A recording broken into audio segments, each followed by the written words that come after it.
Wow, so this latest chapter of Dragon Ball Super was good, but I really don't think it's what a lot of people were expecting to receive. With the previous chapter, we had the Saiyan invasion of the planet Cereal, a brutal raid that saw the deaths of the entire Namekian population, with the exception of Minato, who we'd see entrusted with the 2 Dragon Balls of the planet.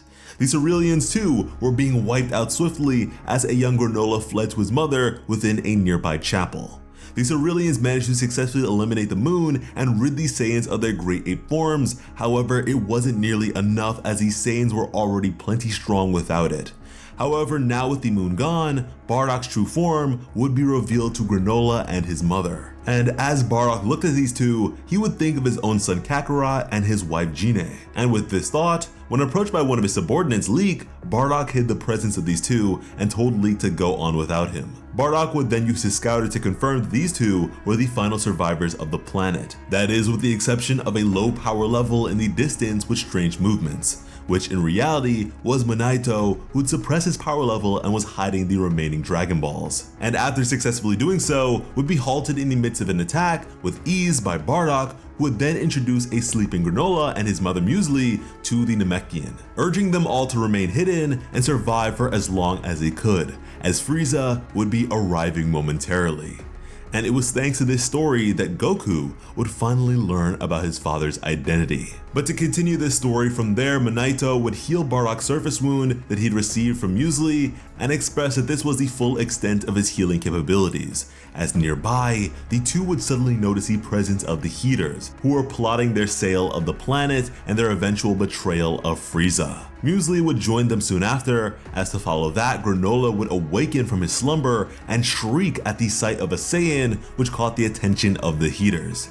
Minato would put him to sleep quickly, but it was too late as the Heaters had already noticed. Bardock quickly took the robe of Minato and would pretend to have apprehended the group. Bardock managed to convince Alec of the Namekian's usefulness on account of his strange abilities, but in knowing that, Alec would shoot and kill Granola's mother to speed up the process, as a fury would well up inside Bardock, followed by him firing off at the Heaters.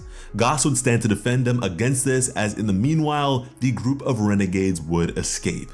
Alec would send Goss after them, as in the present, we would learn that Goss had actually lost to Bardock in the past. Meanwhile, the Heaters were on their way to the second Dragon Ball. With this latest chapter, the Heaters continued their search, but would be alarmed to know that Granola and the 2 Saiyans had ceased their fighting on account of Minato's intervention. Goss would propose that they slaughter them all now, seeing as how they were weakened on account of their prior fighting. Alec would then grant this request and send them all off, as he would simultaneously assure Goss that his wish would be fulfilled. Goss would express that he was just fine as he was, however Alec would insist, as all their plans depended on him.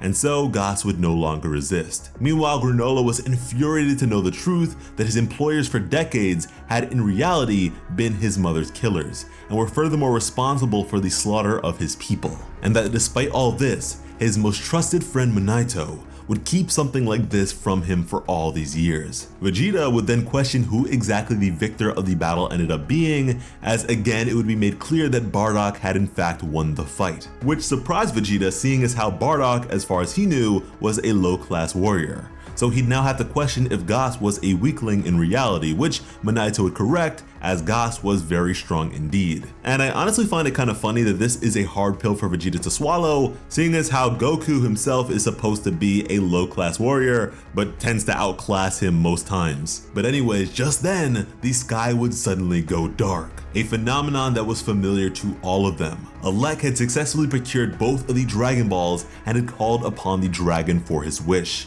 And just like that, the darkness was gone. But in its place was a startlingly massive key signature headed their way. As in a flash, it was upon them. Oil and Maki would firstly appear taunting the group, and mostly Granola, then going on to present the new and actual strongest warrior in the universe, Goss, who now had grown tremendously in height. What honestly had me rolling with laughter. I did not expect the Heaters to go ahead and use their wish on something like this, as they had always prided themselves on being more than brute strength and such, but here we are with little Bow Wow being Big Bow Wow. Some of you guys are probably too young for that reference. Granola was in disbelief that this was in fact Gas, and with this declaration, Minaito's fears would be confirmed, that the Heaters had in fact made use of the Dragon Balls, which caught Goku and Vegeta off guard as they had no idea that Dragon Balls were on this planet to begin with, as Granola would then confirm and credit them to being the source of his awesome power. Gas would then point downwards as a beam would extend from his finger and drag towards the group as he motioned, with them all only just barely dodging the attack, but with this, Granola's aircraft was destroyed and they were effectively grounded. Gas would then cease his fire and create a pointed staff, which would be thrown towards Granola, piercing his body and pinning him to the exterior of what was previously the ship's outermost shell. Gas would then drop down and make it clear to Granola that he never liked him, that he by his lonesome provided more than enough muscle for the Heaters, making Granola irrelevant. A sort of odd jealousy it would seem, as Gas was glad he could now kill Granola without objection, as Goku would rush to his aid only for Gas to snap his fingers and have cinder block-like cubes appear over Goku's arms and legs, restraining him. Gas would then recognize the resemblance between Goku and Bardock, concluding that he must be the man's son. He'd question if Bardock was still alive, but Vegeta would make it clear to him that that entire generation of Saiyans was wiped out by Frieza and that only a few members of their people had managed to survive. Goku would then have to question why they needed to die in the first place, as Gas would respond by saying that anyone who might threaten their plans needed to be exterminated, as he would create an axe and swing it towards a defenseless Goku, only to be shot in the back by Granola, as Minaito had successfully removed the weapon, pinning him. And I must say that Gas's weapon materialization powers are pretty damn cool. Granola would express that the title of the strongest belongs to him, as Gas, now with a mace, would rush in and hit Granola across the face, as he would follow this up with a flurry of blows, clearly establishing his superiority. Minaito would remove Goku's bindings as well, playing a bit of a support role at this point, as he would then offer to heal Goku as much as he could, then asking Goku to save Granola, which Goku would happily agree to. Granola would continue to swing at Gas as his attacks would be evaded again and again, now questioning why the Heaters allowed him to live at all. Gas would then answer by saying that they only learned that the two had survived several years after the attack on the planet, but by that point already, Granola was a known bounty hunter, a resource that Elect chose not to be rid of.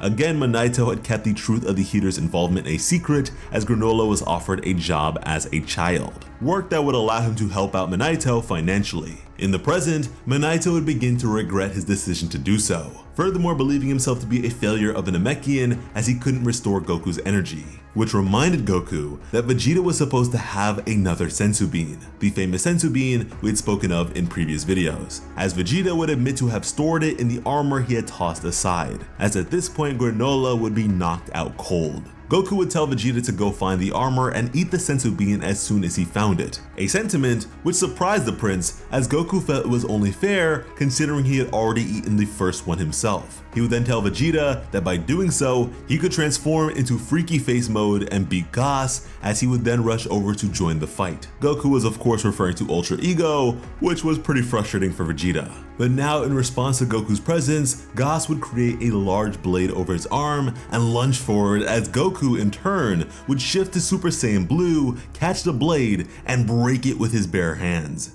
He would then go in for a kick to the side, which would be repelled by a shield. This would be followed by a number of successive fists, which would also be repelled by the shield, and concluded with a close-range ki blast, as Gas would quickly come from behind with a huge hammer and clobber Goku, sending him quite a distance away. Now, maybe this is just on account of Gas being a more silent and reserved character, but I do think it is worth noting that he was not shocked by Goku transforming at all. Does this have to do with his fight against Bardock in the past? Maybe, maybe not. But in the meanwhile, Vegeta had successfully recovered the senzu bean. However, as opposed to eating it himself, he held onto it instead. Gas would continue to beat into Goku, who was now knocked out of his transformation and wouldn't last much longer, as Vegeta now stood over an incapacitated Granola. He would wake the Cerulean up and offer him the senzu bean, claiming that it would restore his strength. Granola was stunned to know this, as if he had something like this all along, Vegeta could have eaten it and potentially won their fight, but Vegeta would express his refusal against taking the coward's way out, as he would now grip onto Granola's collar and bring up the necessity of the boy's revenge, telling him to now settle this grudge with his own strength. What was, if nothing else, a very telling example of Vegeta's development as a character, and that was the chapter. I really think a lot of us were expecting more Bardock content, but I wouldn't be surprised if more were to come our way after this, but even still, this was pretty damn cool either way. I honestly expected the Heaters to use this wish differently, but I guess they saw the potential possessed by Granola and wanted some of that action for themselves. Then again, what's to stop Elec from hunting the Dragon Balls immediately after this? But yeah, with Goss having now become the strongest in the universe, I think it is a very different thing from Granola doing so as far as I'm concerned. Goss, as we have been led to believe, was already pretty damn strong. It would have been nice to have a prior frame of reference, sure, but regardless, he was already formidable. And if he was, let's say, Goku and Vegeta level already, taking him up to just past Granola isn't as big of a leap as Granola's power-up was. Again, as Vegeta said before, being the strongest is not a static thing. It is momentary and can definitely be usurped. And the way Granola's wish went, to become the absolute strongest, it was under the basis that he had spent every waking moment of his life training. But even with that, that does not mean that he was completely adjusted to and or acclimated to his new capabilities. And by receiving in-the-field experience against Goku and Vegeta, he'd gotten even stronger than that, having now unlocked both red cerulean eyes. Because training and the real deal are very different. Granola's potential threshold of power is more than likely superior to that of Goss. Now, I will admit that despite the story calling for it, and it being a very major development moment for Vegeta, as a fan, I would love to see either of our two Saiyans put in that work instead, but again, for the sake of the story and who deserves the victory most, I've got to give it to Granola. This arc is pretty damn great despite the villainous force being admittedly underwhelming. I feel like I can safely say that this arc is sort of like a small holdover. We've gotten a bit of everything, and it's all really interesting. It is one of the best for me personally in terms of deposition and such, but it is mostly progressive in nature as opposed to being a main event. The closest comparison being the likes of the Universe 6 versus Universe 7 tournament as compared to the Tournament of Power. I don't think we see Frieza at all in this arc, but it will push the envelope and make us wonder what that sneaky lizard is really up to right now. I furthermore believe we can expect the end of this arc to line up pretty well with the release of the new movie, then take us somewhere really exciting, maybe the ever-fabled end of Z. Fingers crossed at least. And for all that and more, be sure to subscribe to Plot Armor with notifications on, because when it comes to bringing you some of the best Dragon Ball Super content on the platform, Plot Armor has you covered. As always, I'm Sliceable Taku. Thank you all so much for watching and have an awesome day. I love you.